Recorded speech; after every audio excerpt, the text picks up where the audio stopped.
In 3, 2, 1, yes. What's going on, my crypto legends? How is everybody doing today? Today we've got a special one. We have him here, the TA expert, Devolt. How are you doing? I'm doing fantastic. Thanks, Andy. I'm just waiting to pause my video once it starts kicking in. I'm doing absolutely fantastic. Thanks for having me again, Andy. I love doing these collabs with you. Me too. Right, me too. It's always great to have both perspectives. I love hearing your technical analysis levels, what you're looking for here for Bitcoin, and also the general market sentiment. It's always good to have someone else's opinion. Now, let's go right away through. I'm going to go through the comment section here 1 second. Okay. Do we have? Oh, hang on a second. I have the YouTube video here going through. Right, let's go. Comment section. Not much going through the comment section at the moment. We have only a couple of comments. Yo, Flocky number 1. Flocky Eno number 1. We have someone here in the comment section. First, Christopher, how are you doing? Hello. We got in people jumping in the comment section right now. There we go. Let's go, Devolt. First of all, I think it's pretty clear. Bitcoin, the king, the number 1. What is going on? Are we going to see all-time high? What levels do we need to break? Is there a sign of strength coming soon? Are we going to lower levels? We are excited. I think we're going to all-time high very soon. That is my opinion. Let's know your opinion and your technical analysis so my community can know exactly what you're looking for here for Bitcoin. Yeah, I think we need to 100x here to the downside. I'm not buying it yet. Oh, just joking. Right. We have to listen to the technical analysis. So, I mean, Andy, I think the one thing I did find fascinating is how aligned our technical analysis was over the last 2 weeks. And we were saying the same thing differently, using our own trading techniques and our own trading styles, but we came to the same answers. And I think we pretty much nailed a couple of trades over the last 2 weeks. And, it's not always I'm getting it right and therefore I'm good. It's risk management that keeps us in the game, but I think we've been in the zone for the last 2 weeks, and it's just nice to see how the levels of confluence is playing out to perfection. And for everyone that has been taking the trades with me and Andy, well done, congratulations. If you've practiced good risk management, you should still be here. I think it does make me sad to know that there's a lot of people that take the same trades, but not everyone makes money. Okay. Classic. Yes. So, Andy, I mean, in a nutshell, what I'm keeping an eye on here, and purely from an education perspective, if I switch on some daily levels over here, I spoke about this during my YouTube update as well, where we got this nice little double bottom here to the downside.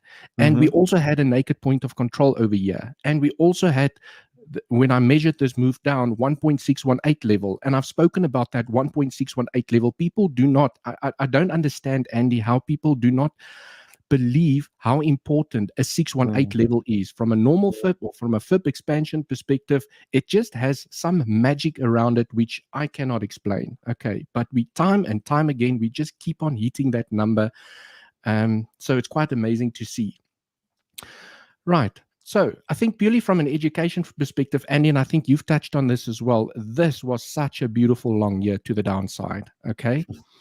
And I think what got a lot of people confused about this trade, on the 1 hour, it looks simple. It looks like 2 weeks, you find acceptance back above the level and off to the races you go.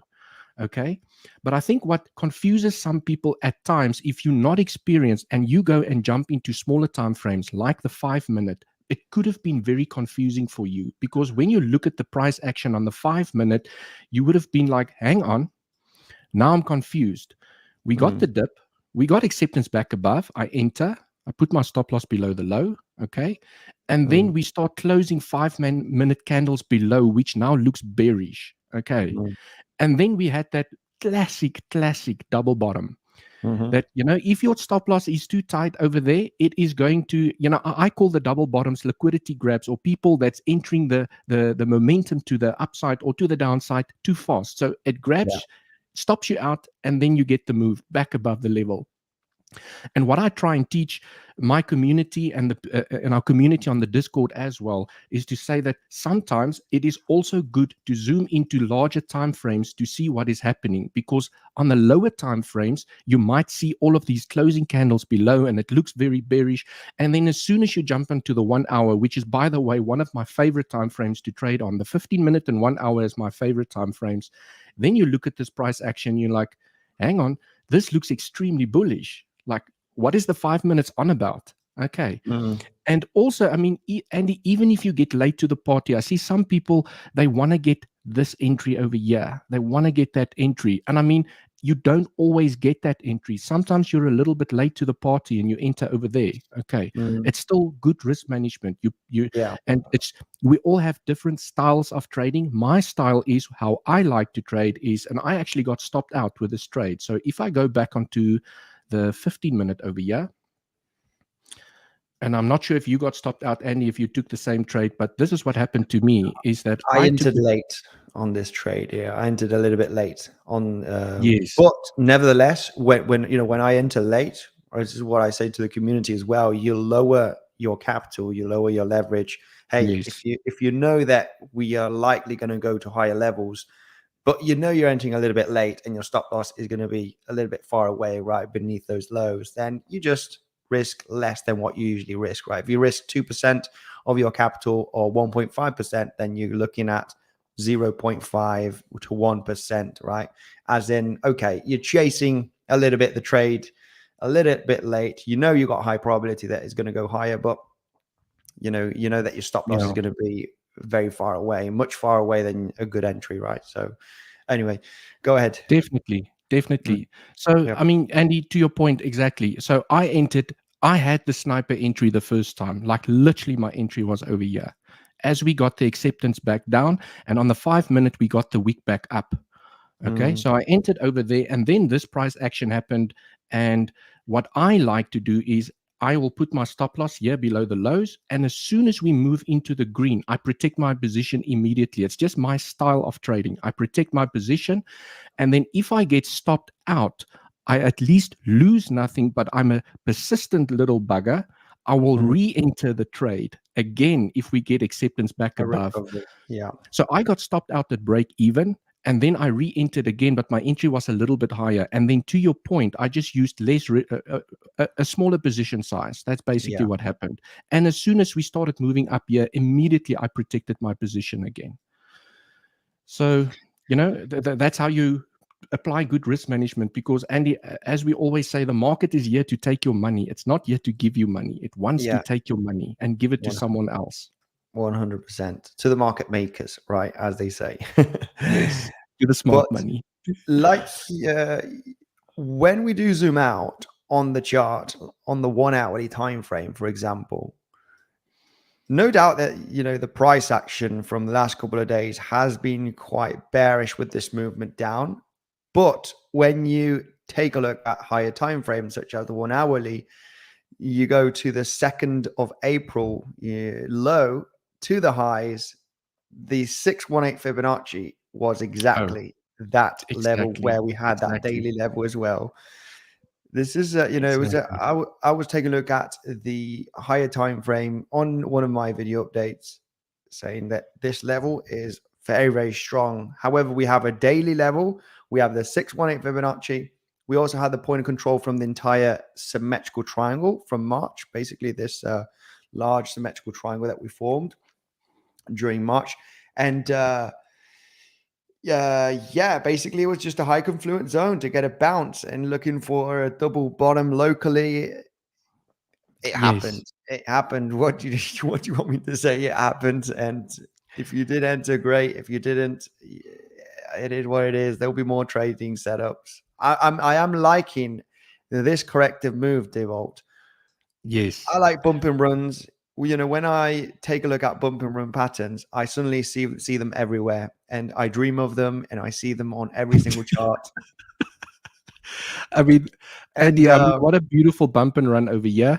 Yeah, this was actually pretty nice. It was a pretty nice one, and it played out to the T, going all the way up to those highs where you need to take profit and then you get a corrective move. Yeah, so I mean, it's just a lower high resistance trend line, right? At the end of the day, where Yes. but yeah, you could arguably discuss. You had a little bit of a bump phase with this movement down just the last couple of days. Consolidated, created that double bottom swing failure pattern, failed auction, and now getting this pretty nice recovery. This movement to the upside that's happened during the last 24 hours, I see it as a break of structure, right? We have broken out the lower high resistance trend line. I believe Yes. so that this movement down that we're having right now has extreme high probability that it is going to create a higher low at 69,000 or 69,500, somewhere in this zone where we have that daily level like you have on the chart. We've broken lower high resistance. It does look like that we could be forming a higher low at somewhere around the $69,000 range, whether that is 68.5 or 69.3. The thing is how we detect that bottom. How do we get into the trading setup? And as I always say, we're looking for those double, triple bottoms. Exactly. For me, it's just I We keep it. love those bottoms. Yeah, I keep it very, very simple. Very, very simple, easy to understand. When you're in a downtrend, you like to test those lows over and over again. This is why if you try to long, market comes down, test the lows, and then at some point it's just going to go. When it goes, it goes. This is what happened a Definitely. couple of days ago at those lows at 67,000, 67,600, right? Just basically, was it? Yeah, yesterday's price action. Local Yeah, double yeah. bottom right there on the 5 minute. You're hitting the daily, you're hitting the 618 on the higher time frame. That is the moment you need to be ready. You need to be ready for those next minutes that are going to test the low to just jump in. The moment one fails to break down and gets a recovery, you get in. Definitely. It So sounds really simple, but it's difficult to execute. That is for sure. That is for exactly. sure. Right? It seems really simple. Oh, right, yeah, just double bottom, get in on the double bottom. But it's no doubt it is difficult for sure. But once you get into the zone, it's great. Anyway, go ahead. Sorry to cut you off there. No worries, Andy. And I think you can see where we're currently being supported here by the previous day value area high. Mm. Okay, so definitely a bouncing area where we are right now. If we want to We, fail to break down here, get acceptance back above yeah. today's value area low, there's a Hmm. chance. I would like to see us break this level again for bullish momentum to continue. Yeah. Because we failed. Yeah, we failed to break the previous day value area Yeah. high over here. We failed to break through. We got some choppiness. It's also the 618 from this pivot to this low, Yeah. and kind of what I'm looking at right now from a simplicity pattern perspective is maybe we are building a larger little bull flag over here where we can still Hmm. consolidate inside here for a little bit longer. Yeah. But I mean, Andy, I don't know if you're going to agree with me. When you start building up, I've just seen it time in and time again. When you start building up beautiful confluences at a specific level, because the all-time high of 2021 is always also here, Oh, exactly yeah. here, Oh, where we yeah. have a previous day point of control, we have a daily Mm. level, we have the 618. And I just feel that one of two things are going to happen here. We're It's either just going to gonna. front run this level Okay. or we're going to break it. Yeah. Because I've just seen it. Yeah. When you have the planets aligning like this, Yeah. Yeah. I'm just When like, I think everyone's watching this level. What if it two. just breaks out? Yeah. Yeah. No doubt. Or it, Too much confluence is no confluence. Too much confluence is no confluence, right? When you just have everything at that level, it's such an obvious level, yeah, and then the price action just slices it like a hot knife on butter. And you're exactly. like, what Exactly. happened? Well, what happened with this insane level? Yeah, just two levels of confluence, like a Fibonacci level and a naked point of control sometimes just hits the sweet spot. And, that is the bomb diggity, right? It's like, oh, just this and that. That's it. It's happening. But when you align so many things, daily level with a weekly, with the previous all-time high, with the, Monthly it's point of control monthly and the open, fib. and you add Yeah. everything to that level, then it's like, hang on a second, I'm not too sure about this. It's too obvious, right? Anyway, yeah, go ahead, Dewalt.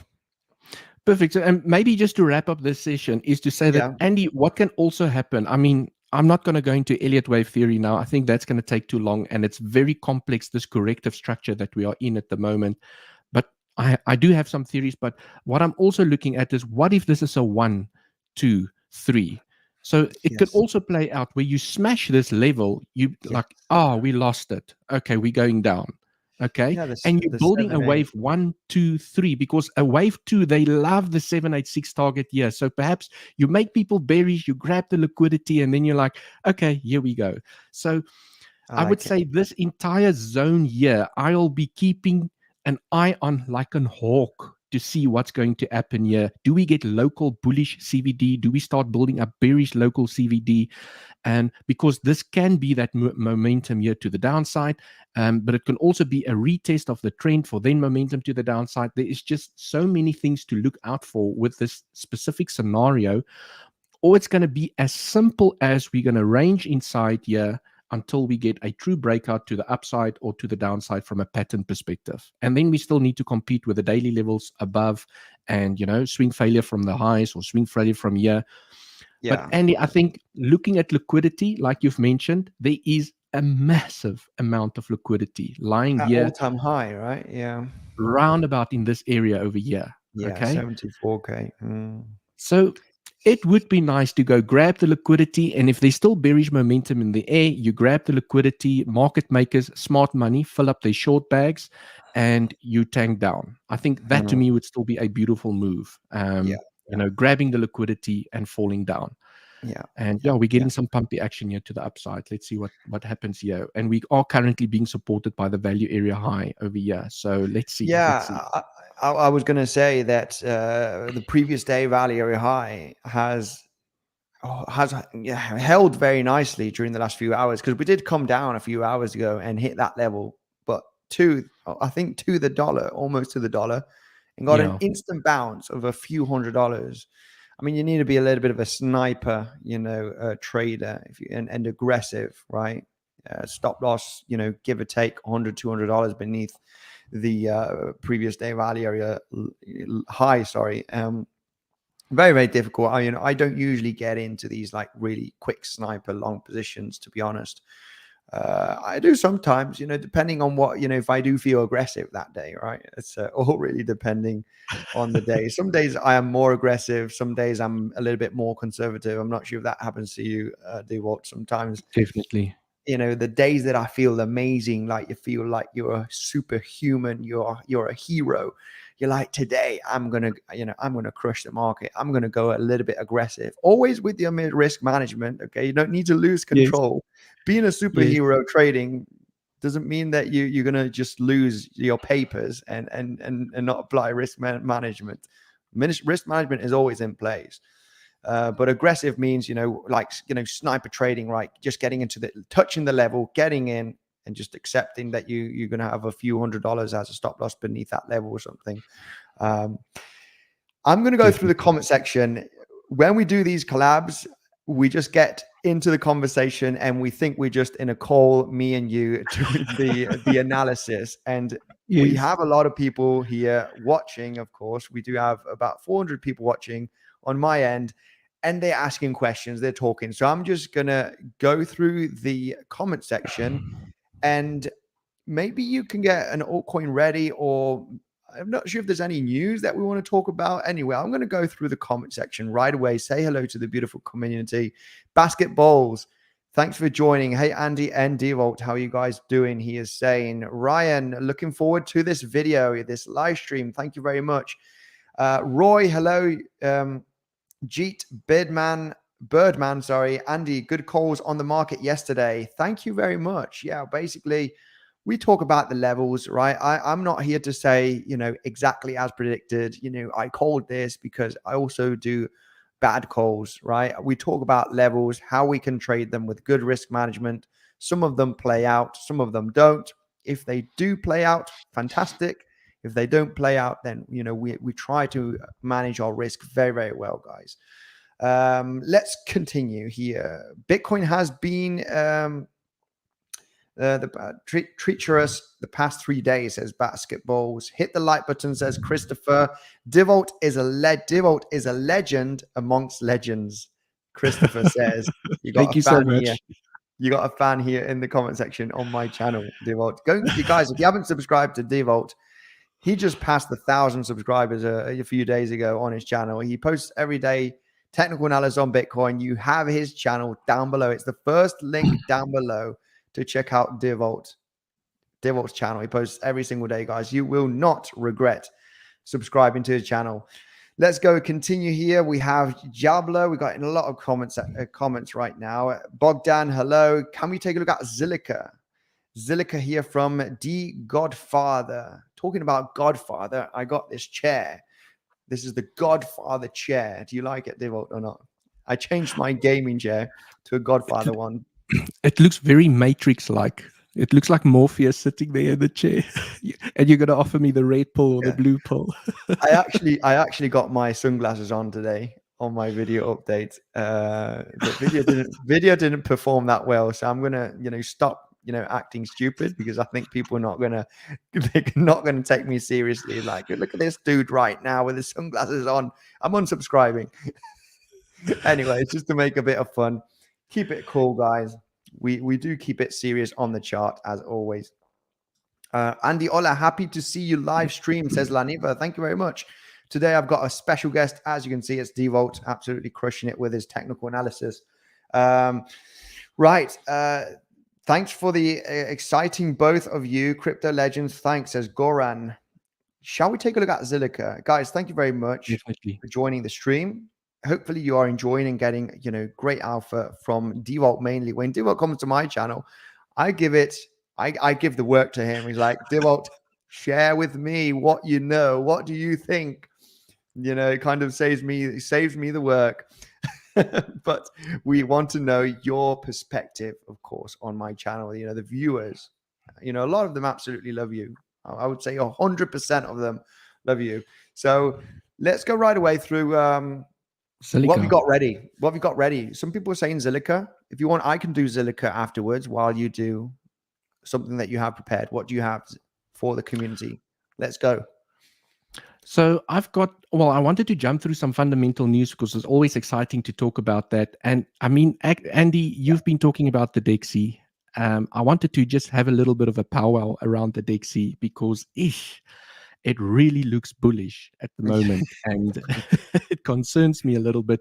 And for those of you that don't believe us, like, we've tested it, we've tried it, we've back tested it, we've done the technical analysis, and Bitcoin definitely has a negative correlation to the DXY. DXY goes up, Bitcoin goes down. Okay, it's not an instant negative correlation. Definitely. They can pump together for a couple of days, or they can dump together for a few days, but long term, once DXY, DXY dollar index gets that really get the momentum to the upside, Bitcoin will get a massive hit. It will get a massive hit when it gets a strong uptrend. There's no doubt about it. It just happens with 99% of probability. It's crazy how the negative correlation is on higher time frame. This is why they can pump together, they can dump together, but when it gets to the strong uptrend, then it's bad news. It's bad news. And definitely, when we see, we got some bullish news. I'm sure you got some bullish news to talk about. There's always bullish news on Bitcoin every single day. We got the halving as well. 8 days to the halving. Is it 7 days or 8 days? I don't know, but there's a lot of bullish news. Definitely. And Annie, let's chat some world news sentiment out there, and perhaps we can jump through Zilliqa and some of the altcoin requests here from our subscribers. We'll go through Zilliqa afterwards. Right. So Asia coming to the Bitcoin party, Hong Kong approving Bitcoin ETFs, South Korea, Chinese fund managers, US Bitcoin ETFs pushed the price from 38K to 73K. The bull market is just getting started. So I'm just seeing so much bullish momentum out here in the market. And it kind of, when I translate this back into the price of Bitcoin, is that, well, maybe, just maybe, if there's still so much bullish momentum and sentiment and things that's going to happen and buying pressure coming in here, perhaps this will be a 1, 2, and 3 that's just going to take us to higher levels. 80K, 90K, 100K. We just don't know. I mean, the selling pressure from GBTC, which I'll touch on now, just needs to slow down a little bit. Okay. More. Just in, Bitcoin-friendly South Korean opposition party has won the election. They are committed to allowing domestic investors to buy Bitcoin ETFs. So just more bullish sentiment. Like, it just doesn't stop. And perhaps, Andy, there's also that saying that you need to trade against the herd. When the world is euphoric and everyone is bullish, is that the time to short? I don't know. I do know people that trade the fear and greed index, and they make significant amount of money when they start shorting, when we are in extreme greed, and they start longing when we are in extreme fear. So we are currently still in extreme greed. So, only time will tell. Yeah. It's crazy. It's very. I have a very mixed sentiment, to be honest. I am bullish long term, but there's always that worry about getting a Bitcoin crash of $15,000-$20,000, right? You always have that in the back of your mind, fear, being cautious, right? All of this bullishness, but it did happen to me on the previous bull market as well. I was bullish, but I was just worried. All right, my spot bags were crazy. I had a lot of Bitcoin and Ethereum and a lot of altcoins, but I always worry about that. Why is everybody so bullish and everything's pumping, and you get that sentiment. However, this happened a few months ago, right, with the ETFs. Yes, I think we did pump. Nobody expected, to be honest, nobody. I'm going to say 90% of the people did not expect that Bitcoin was going to hit all-time high before the halving. Halving is still 8 days away, and we did hit all-time high a few weeks ago. This was a new thing, right? It's been a new thing. Bitcoin has never hit its previous all-time high from the previous cycle, in any cycle, and this time it has. So yes, we're moving a bit differently. Yeah, it's different. We're moving a bit differently. So will we continue pumping till 2025 like the 4-year cycles, or because this time is different? Maybe this rally is going to end up sooner. Maybe during the summer, we're going to get 80K. We're going to hit all-time highs one more time. And we're going to see these big funds that are happy with 20%, 30% profits. These big fund managers, they're happy with I'm telling you, with a 10% profit because they are moving billions of dollars. They're not looking for 100x. They're not looking for 50x meme coins.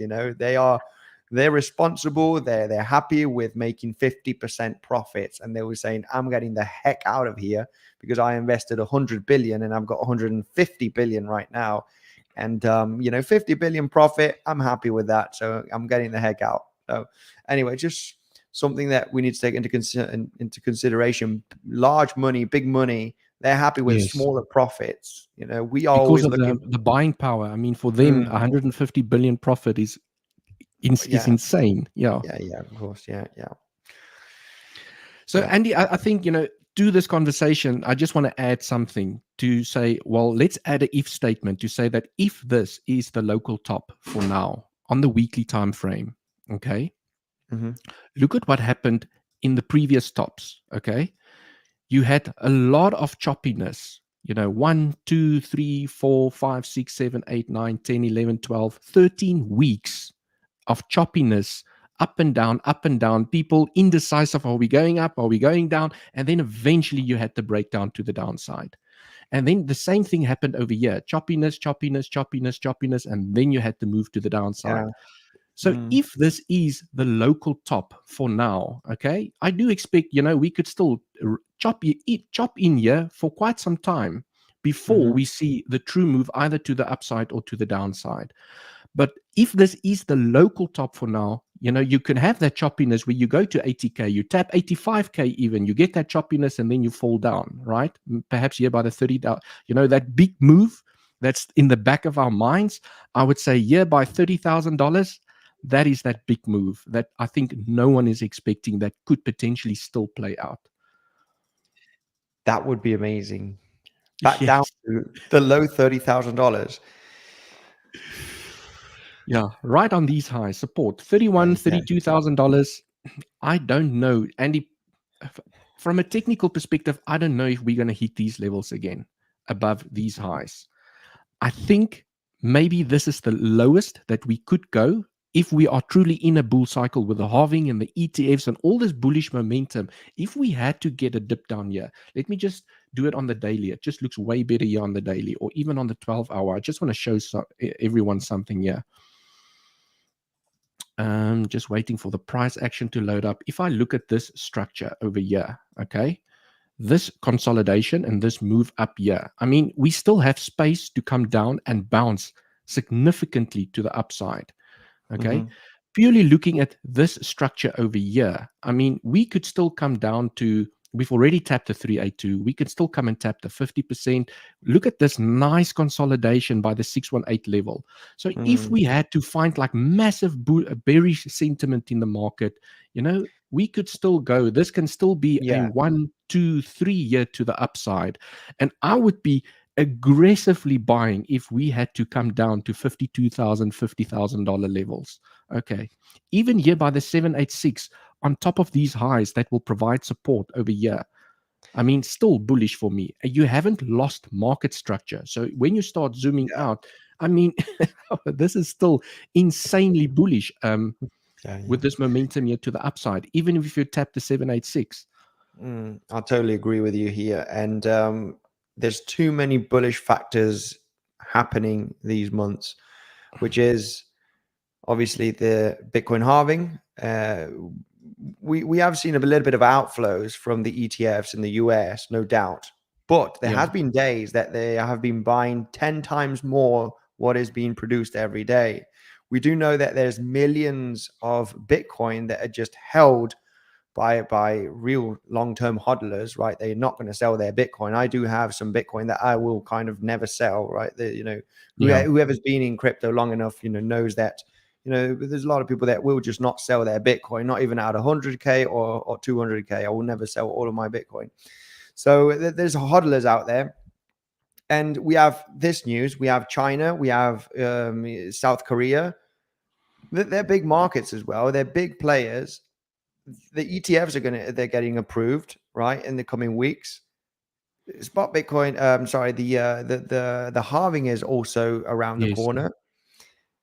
It's just, if we get this dump down, like you said, to that $50,000 range, 618, I think it's going to be like the opportunity zone before we start getting a big run. Maybe this cycle is going to happen sooner. Maybe we are going to see the rallies, before the end of 2024, hitting $80,000, $90,000. Can we get to above $100,000? I mean, I'm not too sure, but as soon as we get above $100,000, I think it's going to be a take profit zone. Take some profit, right? Not sell all of your Bitcoin, but definitely take some profit. If $100,000 is going to be such a strong psychological number, because I think so many people want to sell Bitcoin at 100K, right? 100K is that round, nice, sweet spot. One Bitcoin for $100,000. I'm going to sell a couple of Bitcoin at $100,000. It's just super nice. And I think the price is going to really struggle to actually break through that barrier. There's going to be dumps of $20,000. I can tell you already. As soon as we start slightly hitting $100,000, we're going to see dumps down to $90,000 and $80,000, like in hours. I think the volatility will get crazy because of the amount of selling pressure that there will be at those levels. It's inevitable. We love to see so many bullish people. No doubt that long term in 10 years, yeah, Bitcoin could be well above $1 million. But I don't care what happens in 10 years. I'm here to make money. These months, right? I want to make some gain these months, Yes. and basically, it's going to be insane, that $100,000 range. It's inevitable that there's going to be a lot of selling pressure at that level. We are traders, we are TA guys. We know where we're going to get big rejections, and no doubt that $100,000, we're going to see big pullbacks. It's not just a level that as soon as we hit it, we're going to break through. That's what I think. It's a round psychological number. I would be willing to sell some Bitcoin at that level. And I know a lot of people that even though they say they're not going to sell Bitcoin, they will be They are selling going to. at 100K. They will. They're not going to say it publicly, but I know they will. And a lot of people only say that they've sold after they've sold. Yes. Very true. Yeah. Also, so when you guys see the price of Bitcoin fall, me and Andy sold some Bitcoin. Yeah. I'm happy to say, well, I did sell. I only sold one Bitcoin at $51,000 approximately. Around about this area over here. Yeah. I said I did say it. I'm going to sell some here. Yeah. The reason that I sold some, I cannot remember right now, but I'm not sure if it was a technical level or a consolidation. I just said, I'm going to take profits. I've been buying for the last 2 years very aggressively, and I'm happy to sell one Bitcoin, right? I think it was the 618 level, if I remember correctly. So from this is what I remember. I think I watched your live stream, Andy. It was the local top to the bottom. We were at the 618 level. We were getting choppiness, and you're like, SFPing from these highs over here. And I remember you saying that you sold a little bit of Bitcoin. You nibbled, but then you bought back again. Yeah. Exactly. I had to take some profits. The mistake that most of the people did on previous cycle is not taking enough profits.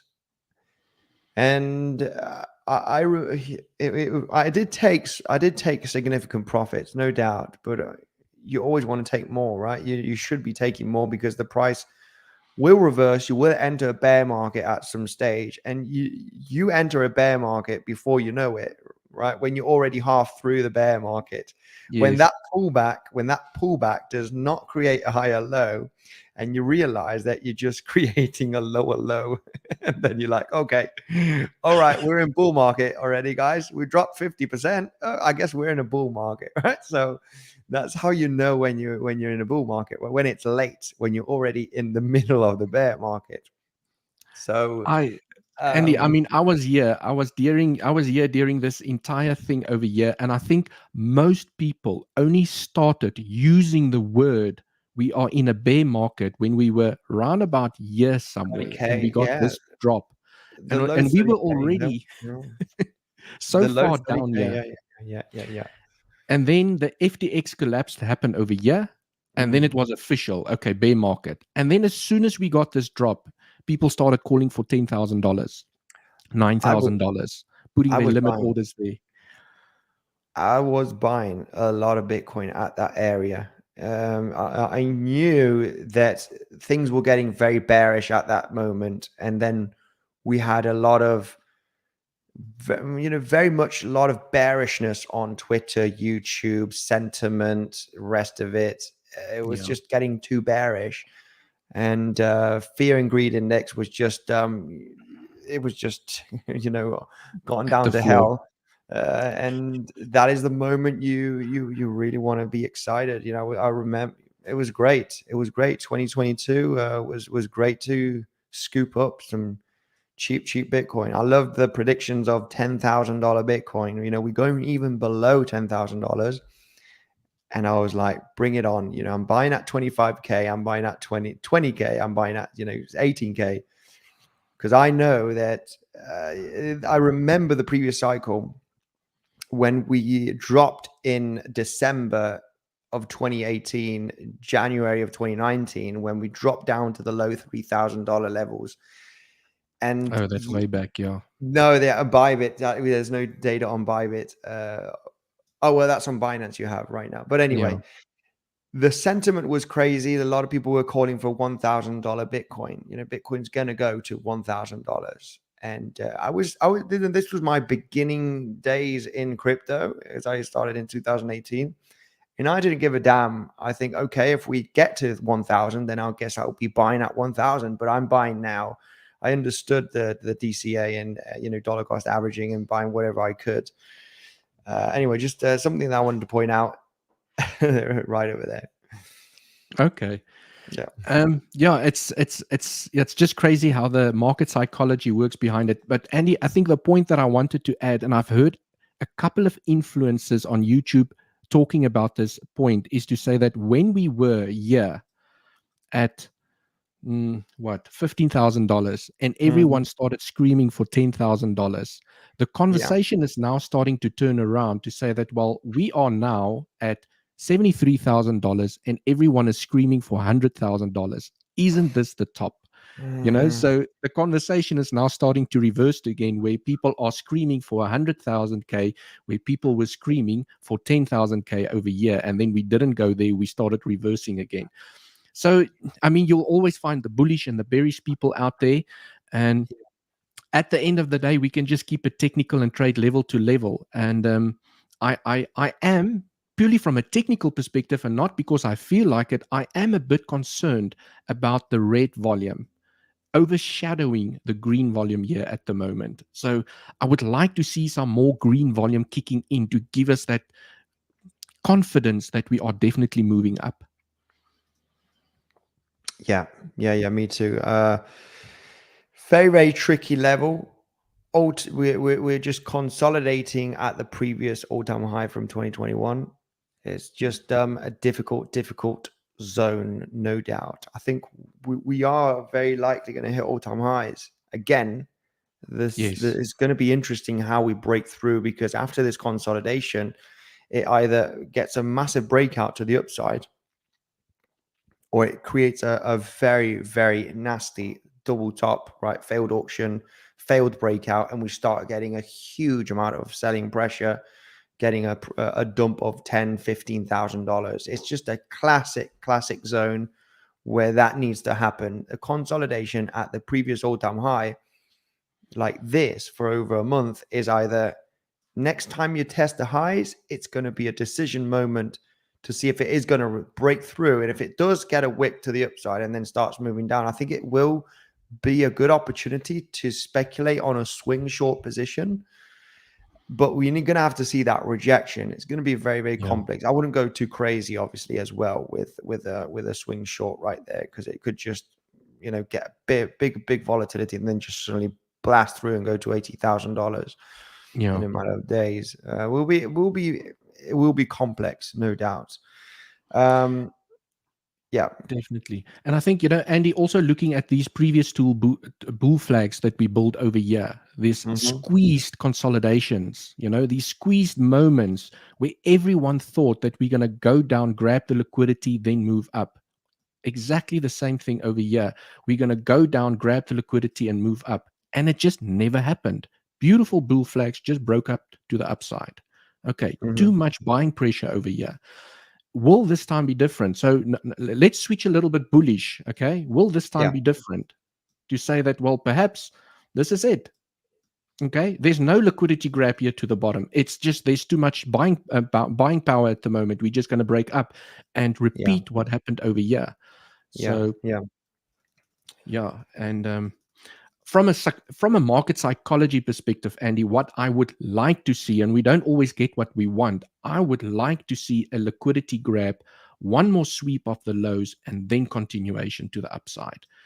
I would really like to see that. Make people very bullish. You grab the liquidity, you make them very bearish, and then the true move happens to the upside. And this move can still play out up until May, June. So we can still be inside here for a little bit longer. Yeah. And claim those lows from March, basically, which is almost below $60,000. Yes, around about that area. Yeah, $61,000. Yeah. Definitely. Do you see this possibly being an ABC structure to the downside? So we are kind of forming the 3-wave move up right now in an ABC. So that movement down that we had the first, second week of March, yes, yes, or something like This this, or in a flat, yeah. Okay, I can see you have several scenarios right there ready. you Yeah, have to think of all possible situations and yeah, yeah, scenarios. yeah, And yeah, this is the bearish or the very bullish bearish scenario that I have, that we will even come and tap the $78,000 level on top here, which is a B flat target between the 382 and the 1.236. Okay. And then you have that massive momentum here to the downside. And sorry, it looks messy because I just have to put the fib extensions in here to yeah, measure the levels yeah, to yeah, say no that doubt. this is definitely still a possibility where you make people extremely bullish here to the Yeah. upside. Mm-hmm. Okay. And then you have a massive correction here to the downside. You bounce on the 1.618. Mm-hmm. And just for interest's sake, I just want to see where it takes us from a fib perspective. I didn't do that yet. From the low to the high, or to that potential high, Mm-hmm. well, depending on where we bounce, it can be round about here by the 50% fib level, and this Yeah. small little consolidation area that we have over there, where there's an untapped naked point of control. Andy, Mm-hmm. and I don't know if you've kept track of both these moves, this one and Yeah. this one. We got Mm. the bounce to the upside from a naked point of control. Mm-hmm. That's what we tapped, and then we got the momentum to the upside. And there's a naked point of control in confluence with this 1.618 as well. So what I'm saying is it's a level that not a lot of people are watching, and that's usually where we get the bounces, is that if Mm-hmm. this scenario had to play out, okay, nice high, make the world bullish. We're going to $100 million, whatever Twitter is going to say when we hit these levels. And then you fall down and they're like, oh, what just happened? You trap all of these long traders over here. They Yeah. liquidate their accounts, whatever the case might be. You come grab all of the liquidity below these lows, only to bounce for then the true move to the upside. So Yeah. definitely still a possibility that can play out. And then there's also the other one that I'm watching. Just clean this up and switch on this one over here. Okay, let me just zoom in so it doesn't look so messy. Okay, this one has a little bit of a smaller liquidity grab, is to say that it's a WXY. Okay, and you have one, two, three. You have three structures in W, three structures in Yeah. X, and three structures in Y. Mm-hmm. Anyways, I'm not going to go count all these structures now. Nonetheless, is you'll see you grab the liquidity above the highs. Literally, you just grab the liquidity around about the 74,600, where all of that beautiful liquidity is lying at the moment. So we do have confluence there, right? Yeah. So this move up here is a 3-wave structure, 1, 2, 3, and then 1, 2, 3 here to the downside, where you tap the 1.618 as a maximum target and grabbing the liquidity below the A, but you are not tapping the X wave over here for then momentum here to the upside, which still puts this structure kind of Mm. bullish, where you tap the bottom of that ascending triangle basically to Yeah. perfection, and then you get the move back up. This would be, I mean, no doubt it would make sense. When you go up, I mean, when we take a look at the movement down from this movement down that you're drawing on right now, it's too shallow, it's too quick for the end of a corrective structure after the pumps we've had, during February and March, right? Yes. On a higher time frame. It's just too quick for the price to just correct like this and now starting to move to the upside during the last couple of weeks, right? And it's very corrective. This momentum that we've had for the last 2-3 weeks to the upside still looks very corrective. Corrective. It does not look impulsive. There's no power on these movements to the upside. It's still a much larger, complex corrective structure like you're drawing here as a WXY, ABC flat. We're just trying to figure out which of those corrective moves it is. And if we do go to all-time high, grab the liquidity. I'm sorry, I got to say that this is, there will be a zone to check out if we are going to get a rejection to get into a swing short Yes. position to come back down to claim that A wave right there. Well, basically those lows that we formed basically last week at $64,000 range. Yeah, I think that is a very, very good target zone for the swing traders. When we're hitting those highs at 74K, right, the all-time highs, everybody's in profit. Everybody's in profit. You know, we're Yes. going to get the bullishness again. It's no doubt a great level to get a huge, massive drop of, you know, $10,000 in a matter of a few days. It's just a classic zone. Anyway, we'll be paying attention to that level right there, because I would be interested in shorting. Not instantly. I'm going to remain patient. I'll be sitting on my hands. You know, this is a zone where you're like, oh, well, you don't want to take a bad decision.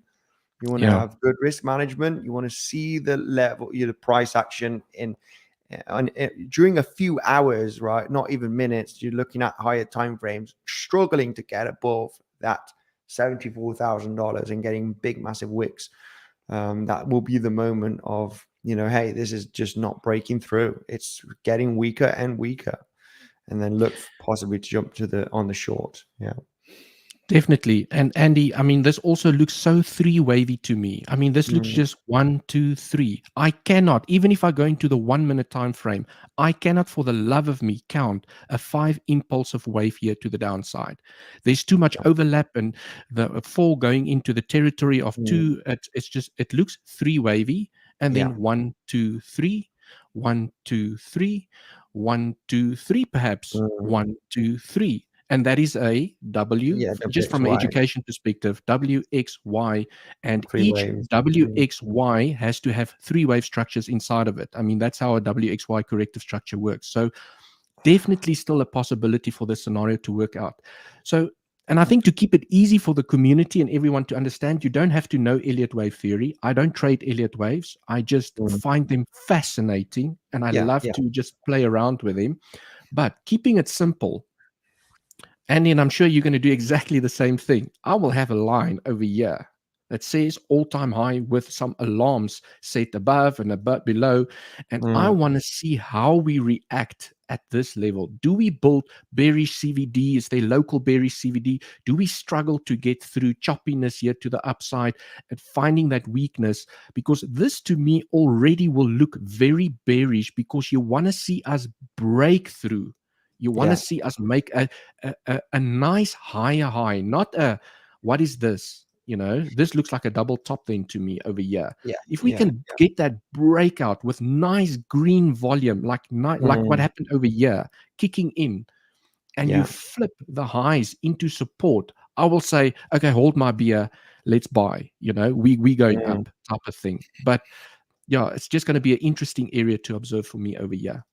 yeah. Yeah. I would be. I would be a little bit concerned if we do consolidate quite several days at the highs, like in Yeah, a symmetrical triangle pent formation. I would have some doubt. You know, the rejection that I want there is basically hitting the level just a few hours up there and then start dropping aggressively correcting. Yes. in less than 24, or even I would give it 48 hours. But if we get in a bit of consolidation there for 3, 4, 5 days, I'll be like, come Yes. on, it's probably going to build up for a big breakout. You know, I want to see the selling pressure kick in fast, right, in the same day if possible. But if it Yeah. starts consolidating, then it's like, hey, there's just nobody selling here, right? Or I don't know. It's going to be interesting, you know, depending It's on the gonna be. pattern. Just, you know, there's decision moments. We're just going to have to wait to see till we get to that zone, no doubt. Devolt, I'm going to go through the comment section here 1 Yes, second. I'm going to let's do ask that. you, are you in any long positions? Because, I mean, I'm in a long position. I've added a little bit to the long position. I've been taking profits. I'm going to share right away here, basically explain what I've been doing during the last basically 24 hours. I did long here. I did take some profits, you know, during the movement to the upside. I did add to the position here on Bybit. Slightly. I will be adding a little bit more if we were to think that this $69,000 to $69,500 zone, which we have been talking about, could be a higher low right there. So we do get a bit of choppiness right there, double bottoms.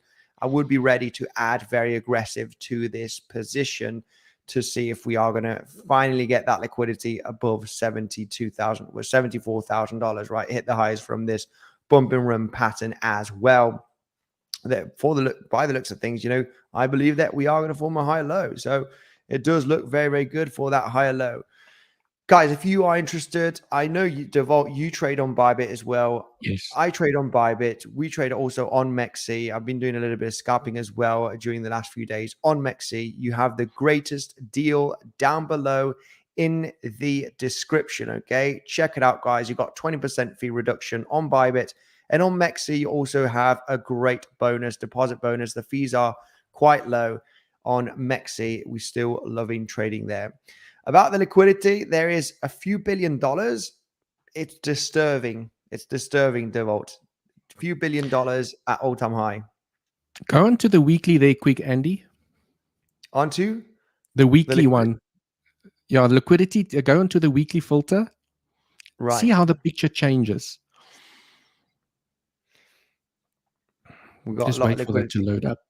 Above or beneath? Oh, we got a bit of a liquidity right there. You see, so depending on, and this is something I discussed with my community during my update as well. So when you jump between the weekly and the monthly, it paints different pictures. Is to say that, well, where do the market makers want to go first? Do they first want to go down, grab the liquidity, then move up, or are we first going up, then down? Because on the monthly time frame, that liquidity that you're highlighting now looks like nothing, but on the weekly time frame, it's quite significant. So you just don't know. Yeah, it's just hitting those lows right there. I think people have got a little bit bullish on this movement to the upside. Yeah. This corrective structure, or it is. I think people are looking for longs, no doubt. I'm looking for. I did get into long. Already wrapped up. $500.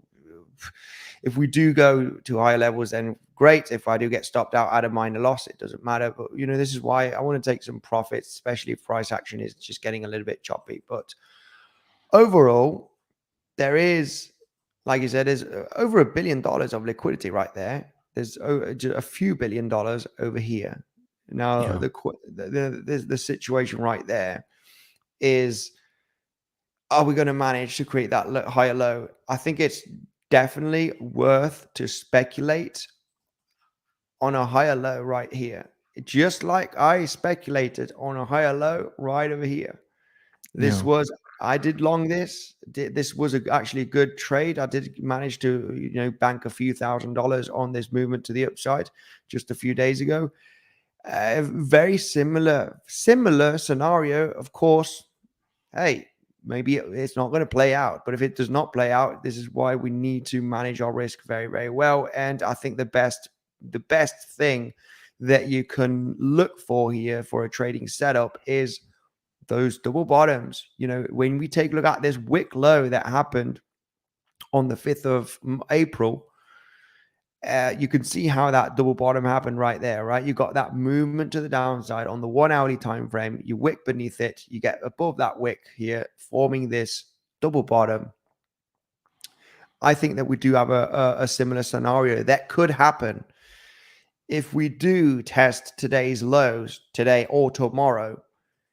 And we got a daily level. We got the previous day point of control. I mean, we do have some interesting zones right there. We got previous day value area high, as you can see.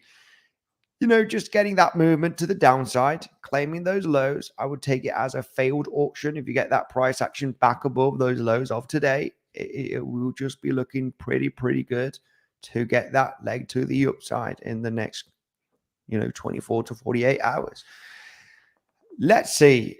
I'm interested in longs. I'm not going to get trapped on any long position here and get into a major loss because, I'm happy to get out. I'm happy to get in and realize where I'm wrong and just get stopped out at a minor loss. This for me is not going to be adding to the position. It has to reverse because then you get one of those candles that just gets you absolutely wrecked. And we do not want to do that, legends. Definitely. Something else I just found I know it's very early, Andy, and but I like to plan a little bit ahead and see, well, what could potentially play out.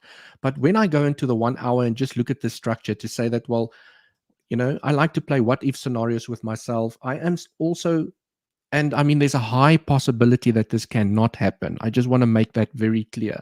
But I'm also just looking at this over here, and I like to speculate on harmonics when the C wave is in and we're already starting to move down. Okay. Yeah.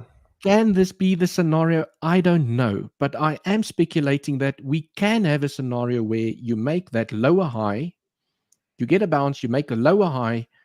Okay, you fail to claim these highs, you get an SFP below, and you come and you tap the 786 level down here, and then potentially have a move back to the upside. But I mean, I'm just playing around here. This is highly speculative. It does look nice from a harmonic perspective. I do like Yeah. the move up here, the 618. I do like that we are struggling here at the moment.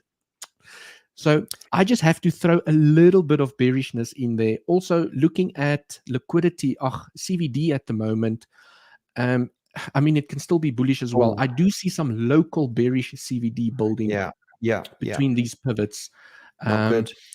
So that could give us, to your point, Andy, from a bullish perspective, that can give us that another leg down for the And bounce. then You up. claim the Yeah. lows, CVD is neutralized, and then off to the races you go. Or is it going to continue that bearish CVD and then it just falls down? Okay, so, and that is why, me and you always preach about risk management. And you've said it exactly spot on also, to say that, well, I'm happy to take the loss and I'm not going to bleed out my account by trying to add to my position, because we just don't know what's going to happen. And I think the one thing that I think our community appreciates about us, because I get a lot of comments from my community about it, is that we always highlight both the bullish and the bearish scenarios. Yeah. Very important. Yeah, because just going with one scenario is obviously you will feel more to one side, basically bullish or bearish. There's always a favorite scenario, right? And in this case, mine is being the possibility of the bullish one, right? Yes. However, this is not gonna, if we do get that movement to the upside to claim today's highs, and we did create an SFP, it's an acceptable short. We did test those highs, and we got the rejection. It was an acceptable short position, no doubt. However, I was not in front of the charts to take that short. But if we do come back up again, like the harmonic that you shared, it does make sense, because when you break out from these highs locally, you might think, okay, we're going to go and fetch those highs at 72,800, right? Where you do have the A wave right there, the A point. Sometimes you get the movement to the upside and you're like, right, this is it. We're going to test those highs. And then you just form a lower high right there at the 0.88 fib, right? Where you have the C, the C pivot on the harmonic. So you're like, oh, this is it. This is it. We're going to take the highs. And then you just start turning around. Yeah. So I would take into consideration to get into that short if you fail to break today's highs. No doubt. I would really consider it as a swing short to come back down to claim the B point, right? That point here where we have at 67,500, which was yesterday's lows. Basically getting beneath that level.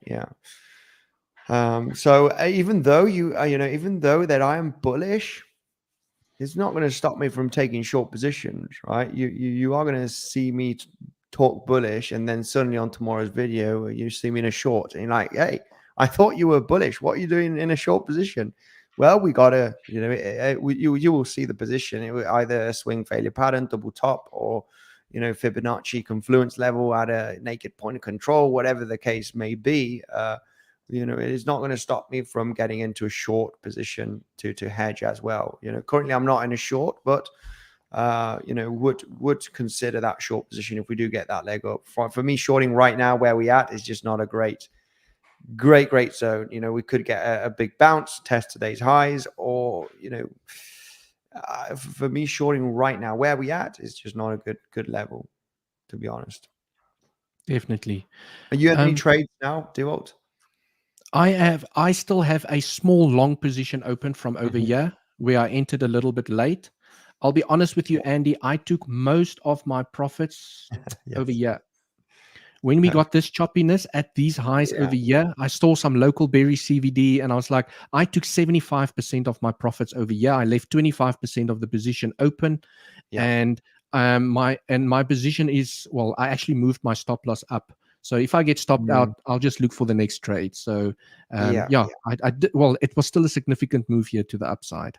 Yeah, for sure. I mean, that is already a pump of over $1,000, right? So you're making pretty good profits right there. I also did take profits at that level, Devot.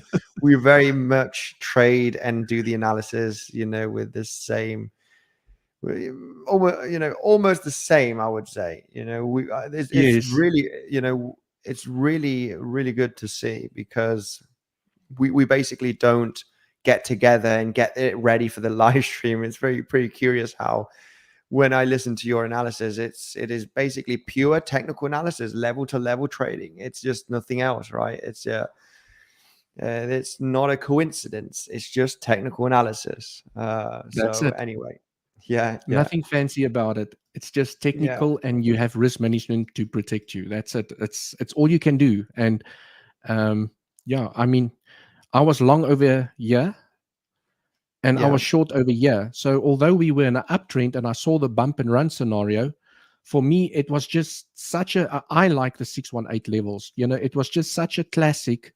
And I've highlighted it during my live stream as well. As soon as we hit this, I was in a long. And I took profits at the 618 level. Beautiful trade over here. And then I entered a short. And 1, 2, 3, C wave. I think I entered along together with you over here. A value area high, failing to get acceptance back below the value area high of this consolidation area. I was a little bit late to the party. I always say, it doesn't matter if you're late to the party, you just open up a smaller position. And then I rode the momentum here back to the upside. I can't exactly remember where I took profits. It could have been in this consolidation area over here. And then also missed a couple of trades. And then the next trade I took was over here. And took most of the profits over here. But it's just so fascinating to me when I see people and influencers saying that Fibonacci and fib extensions don't work. Like, oh my goodness, I don't get it, Andy, because I mean, look at this. You make a low, you make a higher low. Okay, you make a higher low. Look at where you reject. Oh yeah. Come on, tell me this is not possible. Then again, the main reason why for the long position yesterday at those lows, it's the 618 from the higher time frame pivot low of the 2nd of April to the highs of the 8th of April, basically the higher time frame. So, and you double bottom. One. Yeah, I mean the 618 for me, I was looking at this to take the long. Saying, right, we're hitting 618. I like the zone. It was an old daily level. I mean, Fibonacci is the bomb diggity of technical analysis. It is, you need it as a tool. It's very much needed. Everything works with Fibonacci, everything, harmonic patterns, Elliott wave theory, the proper classic, technical analysis and movements of price action. They are purely based on Fibonacci. Everything in the world is, purely based on Fibonacci. Sunflowers and everything, you can think of from in nature has the Fibonacci inside of it. The 618 keeps on popping up everywhere. It's just crazy how accurate it is. Yeah, of course. So, no doubt that Fibonacci is one of my only tools and one of my favorites to use on the chart, because it's really the thing. It is the thing to use on technical analysis. I'm going to go quickly through the comment section, Devolt, if you don't mind. Bear market starts now, says Bartholomew. 1K BTC coming next month. My goodness. I don't think so. And 1K is a little bit too aggressive. 1K, come on. Stop it. Stop it. That's not happening. 1K, 10K, not even 10K. 20K, I would buy it, but something very aggressive worldwide would have to happen to get down to 20K at this stage. Nobody ever went broke by taking profit. You got that damn right. Uncle Dula saying, a quick question, Andy. I have noticed when you open long position on Bybit, I have noticed your unrealized and realized P&L is in positive. Why is that? When I open a long position, it's because I've It's taken because you've profit. taken profits already. That's why. Yes, it's because I've taken profits. However, if the funding rate, I mean, in this case, it has been positive for many, many months right now. Mm. When it's in a bull run, the funding rate is usually positive, and it has been positive for several months right now. And I'm just going to share the screen right away just to basically go through that. I mean, the main reason why that I took the profits. I think you can see the screen right now. Yeah, Yes. realized is basically taking profit. So I've taken most of the profits from this position that I had here yesterday. I've added to the position slightly. Stop loss is still well below because it's just a small loss. Even though my stop loss is hit, it's going to be a small loss. I'm just waiting to see the price action to see if it does come down and gets that failed auction to add to the position very aggressively, right? And then look for higher levels. But your answer right over here, the main reason why is because I've taken profits already on this long position from yesterday. Now, there could be a scenario that I'm not sure if your question is related to this, that the funding rate right now is positive at 0.01%. It changes every 8 hours, no, if I'm not mistaken, Duvolt.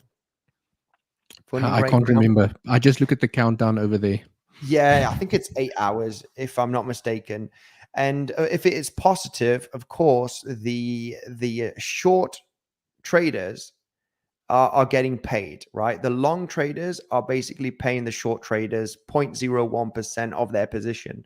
So shorters are gaining money. So if you enter a short position today, you're likely going to see realized P&L slightly in the green, right? Maybe $1 or $10, depending on how much you're trading with. But yeah, if you will see 2 in the green and you haven't taken profit, but that is because basically the long traders are paying the short traders in this case when the funding rate is positive. When the funding rate is negative, we do have the long traders paying the short traders, right? That's just in case maybe that was what he was referring to. By the way, legends, for those experienced traders, you know the deal. Bybit, the most respected cryptocurrency exchange for spot and future trading. The best deals are down below for those exchanges, okay? Just beneath the absolute epic legend here. Follow DeVault on YouTube. You have the link down below. Below that link of DeVault's YouTube channel, you have Bybit and MEXC. This is where me and DeVault do most of our trading. What else do we have here, DeVault? Do we have anything special for the community? You touched on the funding rate, and from the news that I read today, it just says funding rates finally look healthy again for the first time since Bitcoin climbed above 70K. So you can see that no aggressive longs at the moment, no aggressive shorts, very balanced. So very neutral. It can go up or down, because usually when the funding rates are very high from a long perspective, you need some liquidations just to reset that again, and also vice versa. So at the moment it looks healthy. Mm-hmm. Yeah, we have, it's gone down. When was that spike that you have there? This This massive one. spike. This was a week ago? Mm, Or not even no. that. Let me try and zoom in here. Yeah, a few It doesn't days really ago. have a date. A few days. Yeah, when we were hitting that $70,000 range. Wow, there was a big, massive spike over. But look what happened just the next day. We just got a drop on the price action, right? Yeah. Bitcoin did drop $5,000 since the funding Just to rate went wipe up. it out. Yeah.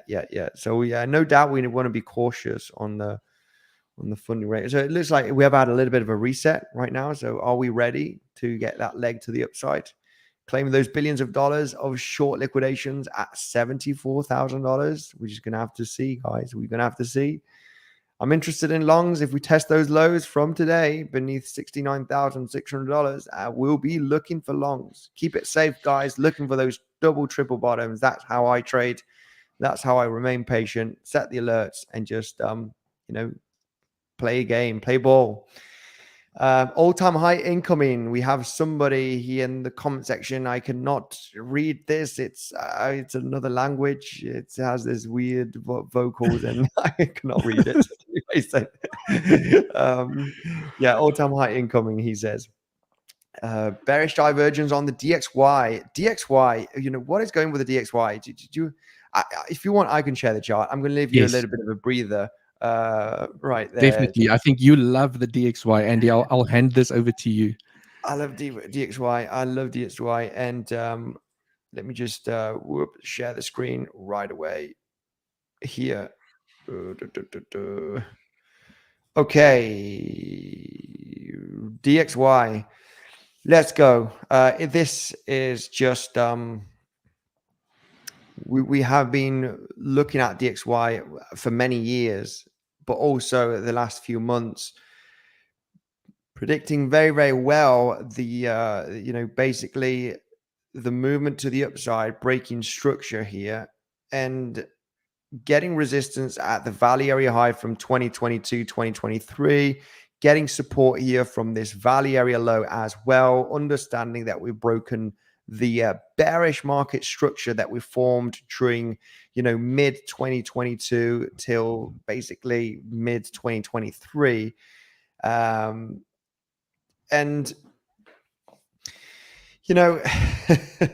this is, it looks bullish for me. I don't want to, I am bullish on Bitcoin and I'm bullish on DXY, and this really does not make sense. So when I see the DXY being potentially bullish for the next coming months, we have broken a lower high resistance trend line, right? Let's just keep it simple, right? It's just a random trend line, yes, but overall we have broken above it. It's something that we need to take into consideration when we break a macro lower high resistance trend line. You need to take into consideration that you could be reversing, right? You could take this lower high right there and just, connect it with these lower highs, whichever you want. It doesn't matter. You're breaking through this one. You're breaking through this one right now. The price does look like it wants to reverse like it just did right over here. So overall, just looking at the basics, it's breaking just a basic normal trend line. When you do analyze the high volume range on the DXY, you can see that you're also breaking the point of control of the last 2 years price action. It did get respected a few times here as resistance, trying to break through. I can see that we are breaking through right now, and the highs of October of 2023 are very, very likely going to be tested. The breakout that's happened during the last few days here from that point of control, this has been getting that bounce during the last few days to perfection to that level. We were saying we need to lose this low, because if we don't, it's just going to be bullish and we're probably going to hit these highs. It's not really affecting the price of Bitcoin too much at the moment. I mean, we have been getting a little bit of a few dumps, right, the last few days. But overall, we're bouncing back up now during the last 24 hours.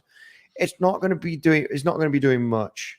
The level that I am really concerned of is this high over here.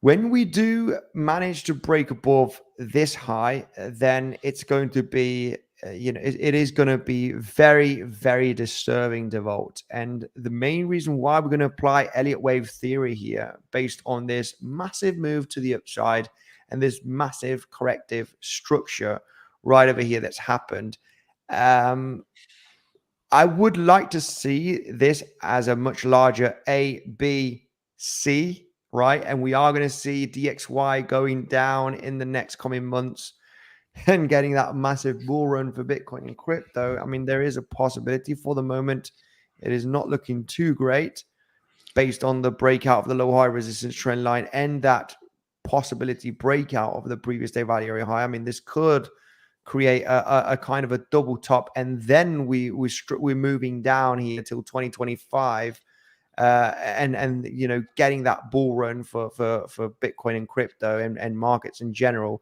and then the DXY is going to start moving to the upside in 2025. That could definitely happen, right? But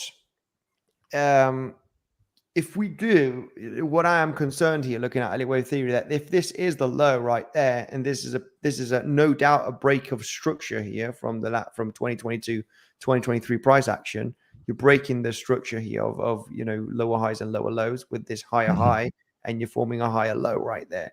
So if we do break above this high, I'm concerned of the beautiful 1.618 extension for that possible third wave to the upside, right? That could be hitting those highs from September of 2022. It's just at the highs right there, and it's even though it's a C wave or it's a 3-wave structure in a 1, 2, 3 WXY, in the next coming months. I mean, we need a third wave move here. We need a third wave move, even though it's a C wave or it's a third wave. I don't care. We need a third wave is going to come. So yeah. Anyway, I'm just concerned about that, and this is not going to be good for Bitcoin. We like it or not. We can have halving ETFs and whatever you want, but if we have a very strong dollar, the world reserve currency is the dollar. And if the dollar is strong and it's looking good, well, you can see its history, right? You can see where the Bitcoin price has been bottoming and topping out, on in these areas. It's just like it is math, right? It's like science. It just happens. So anyway, just my overall concern right there on the DXY. Could we break here these highs? If we break these highs, I just think we could get a massive move up, and it's just not going to be looking good for Bitcoin. So exactly. Yeah. And well, what a note to leave it at. So that are we going up? Are we going down? I would like to know your view on the DXY. So I do see what you see, Andy, and I think there's a, I'm really trying to find the bearish situation in here, because you want to be bullish. And if I'm trying to look for that position, what I'm trying to see over here is to say that, okay, let's just take this out. The fact that this wave, okay, I'm trying to now look for bearish scenarios. Tap the 0.88, okay, increases the probabilities that any move away from it is corrective and not impulsive. Yeah. Okay, so that gives me some hope, right? Yeah, it's going to take those lows here from July of 2023, right? It's yes. Yeah, not only that low, the low from the start of the basically. Yes. So no doubt.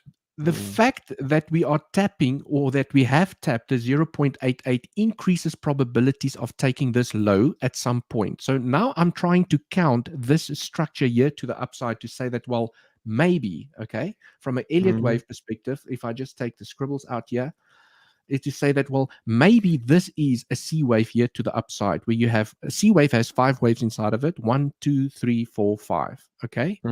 And then you fail to claim above, you make the 5th wave over here, and you start correcting, making a larger double top over here. So what I was trying to work out to say, perhaps, well, if this is, like you've said, an A, B, and the C wave still has to go to the downside, this could now be a smaller C wave here to the upside, all corrective structures, corrective. Yeah. I'm not trying to figure out, well, maybe, okay, if I take a fib expansion from, and I'm just playing around here, from this low to the pivot high to the pivot low, perhaps this is where we are going to reject and fall down. I'm hoping so. Making a larger double top, okay, where this can be a C wave to the upside. It can be 5 impulsive waves. It can also be a 3-wave structure here to the upside. And then once you hit this level, then you start correcting, getting acceptance back below the lows.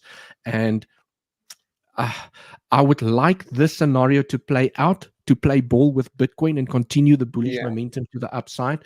Because also, when I start putting time into it, when you start considering time, Andy, is that year by June, July in this area is where I think I'm expecting a bull run. Okay, I still see April and May as corrective months, and I'm kind of seeing from a timing perspective, and when I look at Elliott wave theory on Bitcoin, I'm seeing this area as the potential run up to the upside.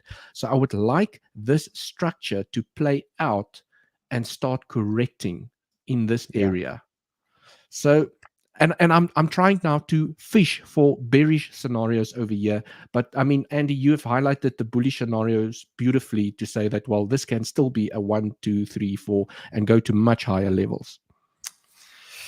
Yeah, it's a little bit difficult here. It's a little bit difficult with the DXY. It's But I think, interesting.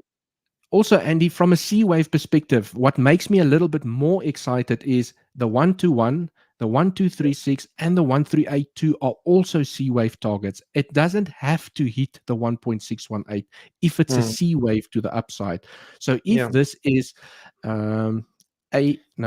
A, B, C to the upside, it can reject literally as well. To create a double top right there for sure. Yes. So it doesn't have. I think I would actually be more concerned if it hits the 1.618, because then maybe it's a 1, 2, 3, 4, 5, A, B, C, and you continue to the upside. Yeah, it's going to be interesting. Now, the thing is, fundamentally, interest rates, inflation was up by 0.1% the other day. Yes.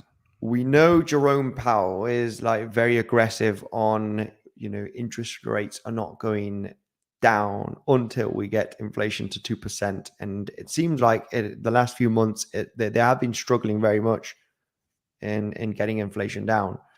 So does that mean, we got someone here in the comment section, by the way, saying DXY pumped this week because of Powell told he won't lower rates this year, but it's not sustainable for sure. We are going to see, this is obviously going to come out with a nasty, something nasty happening, as in several banks collapsing. They need a bailout, and no doubt that there has to be something happening in the US. For the moment, all of the data is bullish. The unemployment is down. We've suddenly seen, the payrolls. There's a lot of bullish things happening in the US, and everybody's like, "Oh, the US, this, that. It's it's going to collapse. The dollar's going to collapse," and apparently the data is coming out bullish. So we're all wrong as always. Yes. Looks at things. And anyway, well, bullish for them, but bearish for risk on assets like Bitcoin. So it's it's not an easy one, Andy. And I think there was something I wanted to mention which has slipped my mind now. Which I can't remember now. Was it? I think we have to also consider the bullish momentum around the ETFs and GBT. We spoke about it just before the stream as well, is that if GBTC keeps on selling their Bitcoin at the rate that they are currently doing, they will have no more Bitcoin left to sell in 3 months. Okay. Which means that all the inflows from the ETFs will just keep on pushing price up potentially. And I mean, Andy, I'm not sure if you can remember, have we ever had a decorrelation from the DXY where Bitcoin just went parabolic and broke structure against the DXY? I don't know. I don't remember anything. And I mean, I can be proven wrong, obviously. If you do take a look at the DXY and Bitcoin's price action before 2016, you will see like correlation instead of negative correlation. You would see the DXY pumping for a few weeks, and also Bitcoin at the same time for some stages. But the main reason why is because Bitcoin was a very low liquidity market still. It was very easy to manipulate.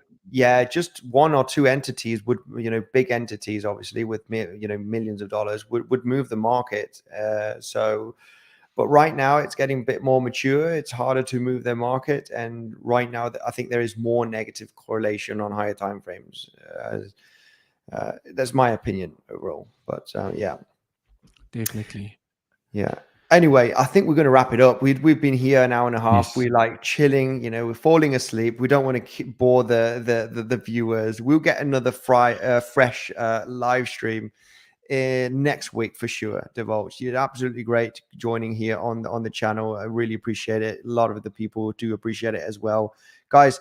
Gone through a lot of the comments. We obviously cannot go through all of the comments. That is really mission impossible. Thank you very much for joining the stream. We'll be back with more. Devolt, thank you very much, guys. Smash up the like button. Go and check out Devolt's channel. Subscribe to his channel. Subscribe to my channel for more. Devolt, thank you very much. Thank you so much for having me, Andy, and also for my community. I also have Andy's channel link down in my description. Go follow him as well. Two of the legends in the house. Go get your daily dose of crypto from myself and Andy. Thank you, Devolt, and we'll speak soon. Cheers, cheers.